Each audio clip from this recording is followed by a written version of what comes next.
ناظرین کرام، اسرائیل ایک ایسا ملک ہے جو دنیا بھر میں تنازع، سیاست اور مذہب کے تناظر میں اکثر خبروں کی زینت بنا رہتا ہے۔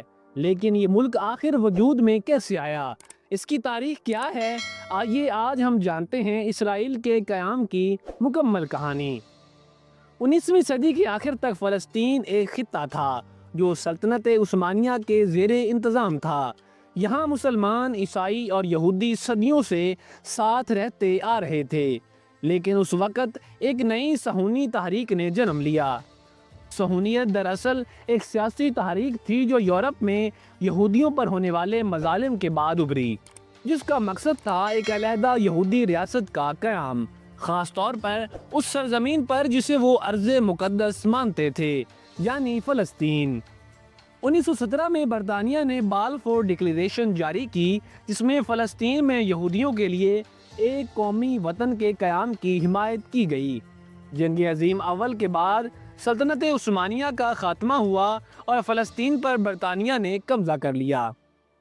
یہ وہ موقع تھا جب لاکھوں یہودی یورپ سے ہجرت کر کے فلسطین آنا شروع ہوئے، جس سے مقامی عرب آبادی میں بے چینی پیدا ہوئی۔ سن 1920 سے 1940 تک فلسطین میں یہودیوں اور عربوں کے درمیان کئی جھڑپیں ہوئیں۔ برطانیہ دونوں فریقین کو خوش کرنے کی کوشش کرتا رہا، لیکن ناکام رہا۔ دوسری جنگ عظیم کے بعد جب لاکھوں یہودی ہولوکاسٹ سے بچ کر وطن کی تلاش میں نکلے تو ایک بار پھر فلسطین ان کی اولین ترجیح بن گیا۔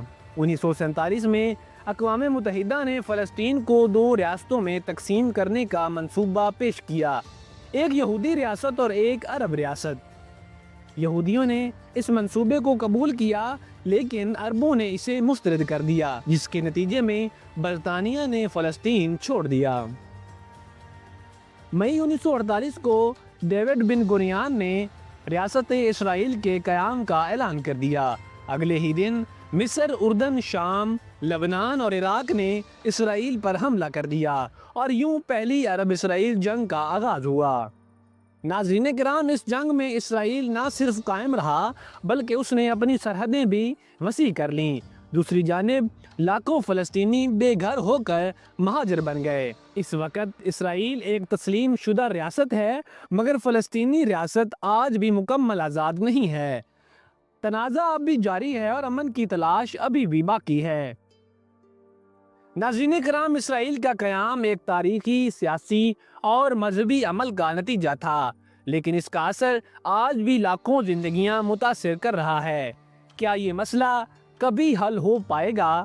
اپنی رائے کامنٹس میں ضرور دیں۔ چینل کو سبسکرائب کرنا نہ بھولیے گا۔